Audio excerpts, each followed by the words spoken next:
So, someone's on the button here, right? So, what I'm saying, when you're monitoring and measuring, right, it's looking at your client base and tracking what you're doing with them. And it may be key things. So what is it that you really want to do? Do you want to impress them? In, let's say you want to raise the customer satisfaction. All right, if you want to raise the customer satisfaction, what are the key ingredients and components that you would do to raise your customer satisfaction? So, would it be when they walk in, for example, soft music? Supermarkets do it all the time, right? You walk around to a supermarket and they use a lot of atmospherics. So when you walk in, one of the first things you'll smell in a supermarket is bread. All right? They don't do that for fun. Yeah? They position the aisles in a certain way. They light the supermarket in a certain way. So you're in a certain mood. All right? So as you're going round, you're feeling it someplace, light music in the background. All right? And there's a reason why they do this. It's called atmospherics, and it's to get that motion and time. But at the same time, they're monitoring, tracking and everything. When you get to that tier, it's bit, bit, bit. And then they say, would you like a club card, right? And you'll get loyalty points and all these things. That's to track your buying habits. So how are you planning to monitor and track your client base? Right? Because that's very important, because you need to know where your client base is at. Example, how many purchases did they make last month? Okay, if they made 10 purchases and you want to increase it to 20, like I said, on the averages I told you earlier, if it's 1 in 10, and they made 10 purchases, then you know, so for instance, that's 100 people, you need to up your game to 200. Or you need to spread some width. Without getting too much into the dynamics of that, what I'm saying is understand where you're at, know where you're coming from, know where you're at to know where you're going. That's route one. Now, that's not a forward integration. Backward integration is internally. Right? Monitoring and tracking what's going on with your staff. Most of you who are working in the environment out, there's a thing called key performance indicators or key result areas. You know, why you have appraisals, right? And they will sit you down and they will talk to you and find out what they can do to get you to motivate you right, to get you feeling good. How we're gonna raise the expectations of the company, how we're gonna raise your expectations, you're valuable to the company. The key word is stakeholder in the company. Another key word at the moment is holistics.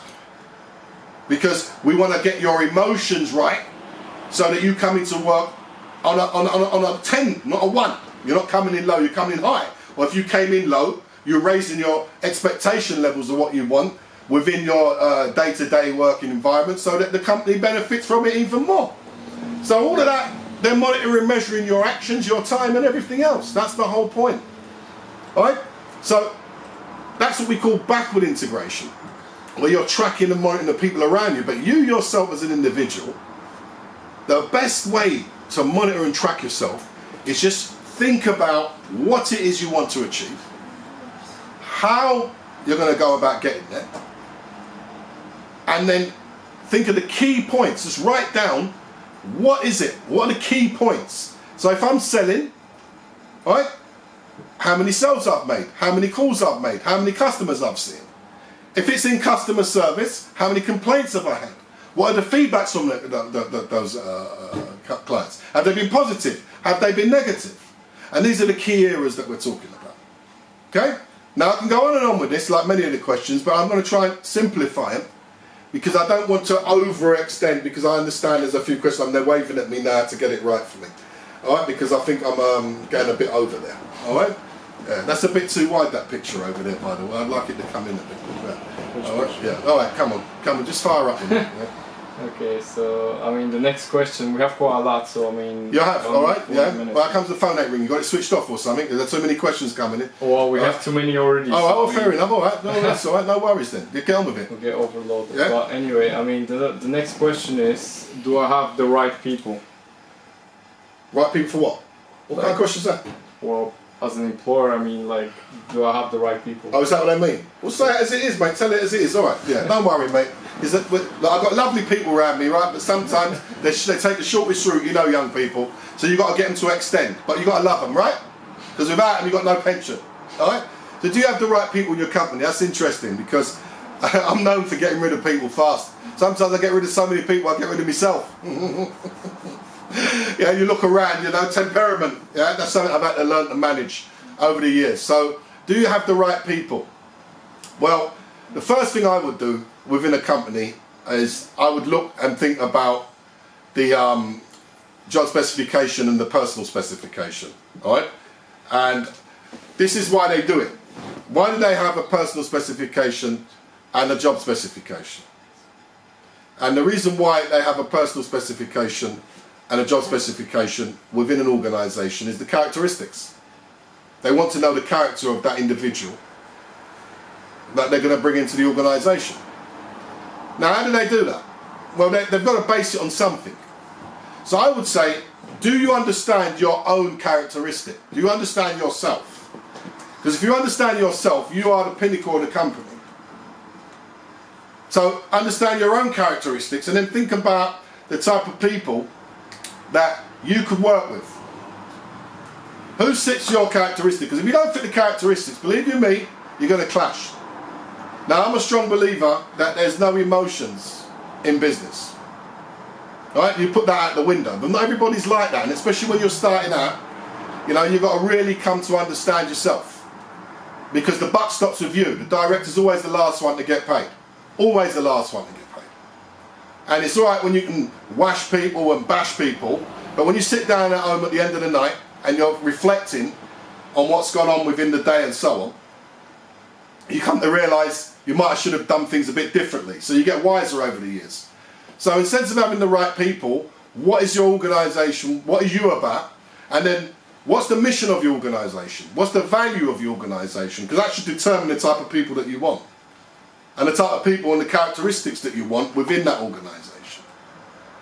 Because once you can understand where you're at in terms of the values and the mission and where you want the organisation to go, that kind of defines the characteristics of the type of people that you want to work within your organisation. So, do you have the right people? The question I would ask is, going back one, are you the right person for your organisation? That's a tough question, because we're all going to say yes. Alright, but be honest with yourself. When you look in the mirror, are you the right person for your organisation? That's what you ask yourself. And if that's what you believe, then roll it out. Okay? And if it's not, it doesn't mean you can't run the business, but potentially you maybe should get somebody who fits the characteristics of your organisation. Because it's your company, it doesn't mean that you're going to be the right person for that organisation. Alright, so the greater wisdom says, step back, become more of a business owner than being up front all the time. Standard. Alright, simple as that. And I hope that answers the question. Okay, so following to that same question, should I delegate responsibility? Delegation. Well, that's an interesting one. Alright, well, delegation, yeah, but the question is, do you know how to delegate? Alright? Because delegation is a thing where I can pass the buck. I can say, do this, do that. But if I don't understand how to do it myself, what am I actually doing? Where am I at? Alright? So, it's clear that when you delegate, there's a process. It's easy to say someone will get on with it. But then, how would you know if they're doing it properly? That's the key. Alright, because someone can look busy, and believe you me, I've seen it so many times. People look very busy, especially when you walk in the door. Alright, the governor's here, look, and they get busy. Alright, when you're gone, it's like, without using foul language, but you understand my point. Alright, and everyone's back on the status quo, and everyone's back on calm and easy again. And when you come in, bang, but you can't be there 24/7, right? So, in terms of delegation, really, what I would say is, people should have ownership of their own job task. Right? Get people to take ownership of their own tasks. In a modern day age, you shouldn't have to be telling people do this, do that, or people should not be under supervision. Right? If they're having to be under supervision, potentially they're probably not the right person for you, especially in a small business, because if you've got to be under supervision, it means you can't do what you need to do. You cannot manage what you need to manage, because you may have to be out there doing things as well. And that's restricting you. So you really want people that are a bit more empowered, self-motivated, that can go forwards. because delegation kind of comes back from autocratic type management. Alright? But, you know, in the simplistic terms of modern day management, you can give someone a set of tasks and allow them to get on with it and say, well, this is your KPI, this is where we're at, we'll sit down somewhere in the week, we'll have a one-to-one, we'll catch up, see where you're at with it and so on. And then you'll find that's how a lot of what we call matrix organisations run today. They're not, the boss man is not on top of them. A lot of the big companies out there today, like your Microsofts and your Amazons and so on, they don't need to be on top of their staff all the time. And the reason why they don't need to be on top of their staff all the time, because they're clear about what their values are, they're clear about what their mission is, their vision, and they get people to buy into that. So they're motivated to work towards that, to grow that organisation. And that's why they've grown from very small organisations to very large organisations. So what I would say to you in terms of delegation, yes, you can tell people how to do things and so on, but what's your business model? Have a business model. Right? The system and process within your company. Because when you're delegating, remember it's going down a chain of command. So you've got an organisational structure, but you've also got a system and process within that company. What is the system and process? Because if you're not clear in the system and process and you're just telling people to do things, they're going to be spinning on a sixpence. That's the reality of it. So they need to be able to see what the process flow chart is within that company. So a key thing you can do is to just do like a graph, right, and show them the system and process within that company. An organisational management structure. Show them where they sit within the company and where you sit within the company, or where people supervising them or managing them sit within the company. So they're clear when they do that. When they come in, give them a little handbook. It could be 2 pages. Right? Give them an induction. Give them a little handbook that tells them this is where you are in the organisation. This is what we expect from you. Because when they start, they'll sign an agreement. Never employ anybody without signing an agreement. So when you're delegating tasks to them, they're very clear what's in their job description. They would know what their personal specifications, i.e. the characteristics. So when you're delegating, what you're saying, I expect from you what I employed you to do. No more, but that is what I employed you to do. And that is what I expect from you.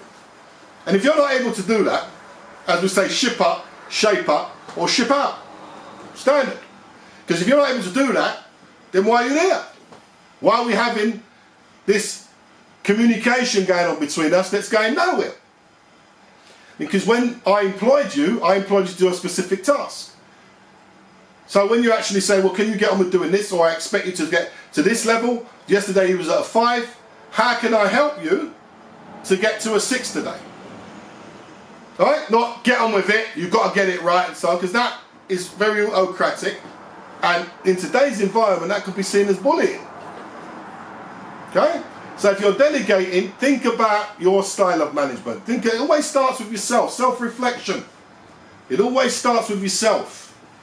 When you're looking at, seeing yourself, try and see yourself from the outside as others would see you from the outside looking in.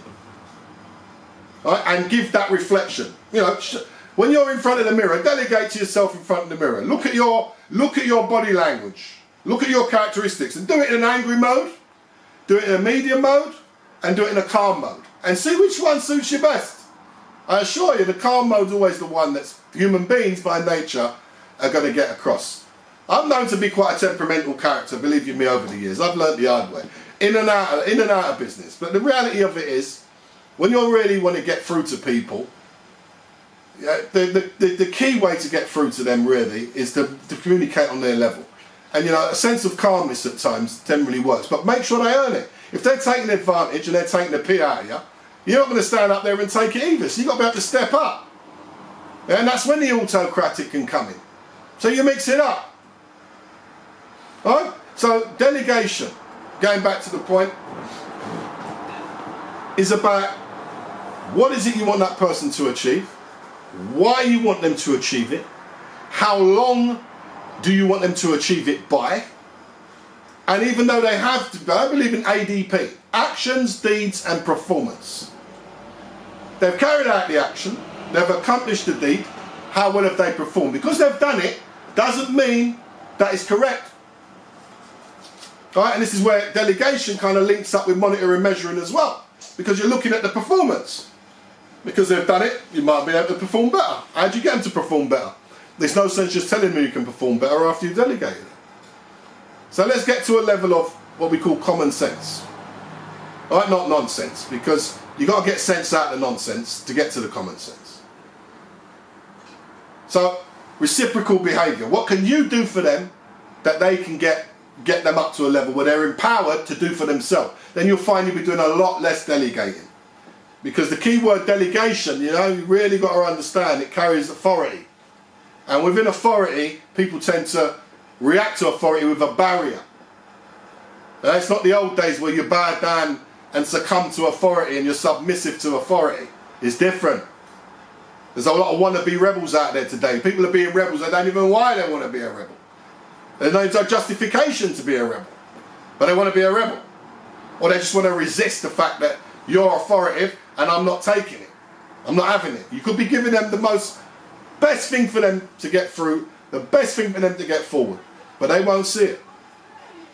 So you need to be able to see, how do I reach out to that person? That makes you the greater human being and the better person to be able to deal with that person on that level. And once you can get through to that person, it's a challenge to you as well, especially if you're getting barriers. But like I said, don't let them take advantage. Have a limit. Know where it's at. And know when to shut them down and boot them out if necessary. Within the law. Because you'll be up for a tribunal. You don't want to do that. I've had enough of them. Saying that, I never lost one yet. Right? And I don't plan on losing one. Because at the end of it, I'm a strong believer saying, you don't sack people, people sack themselves. Yeah? You give me enough time, enough space, you give me enough support, and they'll rise to it, or they'll fall by the wayside. It's as simple as that. I hope that answers the question without getting too over passionate about it, you know? Alright, I mean, we have a few more questions. Yeah. 25 minutes to go. Okay, so I'll keep that in mind. And thanks for letting me know the time. What he's saying to me is, don't go on and on. I get it. So I can still hear that track in my head. Feels so good. Can you feel it? Dun, dun, dun, dun, dun. That's the anthem, man. I'm feeling that. I'm feeling that. Yeah. Alright, so a bit on another note, marketing-wise, how would you recommend I promote my business? Promotion. Right, well, there's a model that people use out there. It's called awareness, interest, desire, and action. I'm sure a lot of you in marketing would know it. What's the budget, really? I mean, well, I'm going to, like I said, it's generic. Sometimes these questions are a bit generic, so I'm going to have to keep them generic. But, you know, I like to get down to the nitty-gritty sometimes. So it'd be nice to collar that person and say, well, what sort of company you got? What's your budget? But I'm going to work from the minimum. Like, you haven't really got a budget. All right? Now, I'm a strong believer. There's a big term out there now called bootstrapping, where you make a business work with as least finance as possible. And I'm a lover of bootstrapping. I think I've been doing it all my life, to be honest with you. But we don't see it as bootstrapping, we see it as guerrilla marketing. And you think of guerrilla warfare, you don't have loads and loads and loads of soldiers, do you? You know? You have a minimal amount of soldiers. Right? And they're going in there and they're synchronized and they're keeping it tight. And they're going in there to ruffle up and disrupt all the behind the enemy lines. Well, your objective in terms of promotion is how can you be a disruptor? That's another big fashionable word today. Disruptive organisation. How can you disrupt so that you can position yourself to be out there? Now, going out and telling everyone about it, believe you me, if you're going to broadcast it and bang it out on social media and bang out all your ideas out there, expect someone to take it. Right? A standard. Now, I'm not saying you shouldn't use social media. Social media is there. I'm sitting on social media now. But what I'm saying to you, if you're going to communicate something, understand the levels of communication. Right? You're promoting something, you're putting it out to a market. Right? So if someone comes along and takes it, I personally think that's great.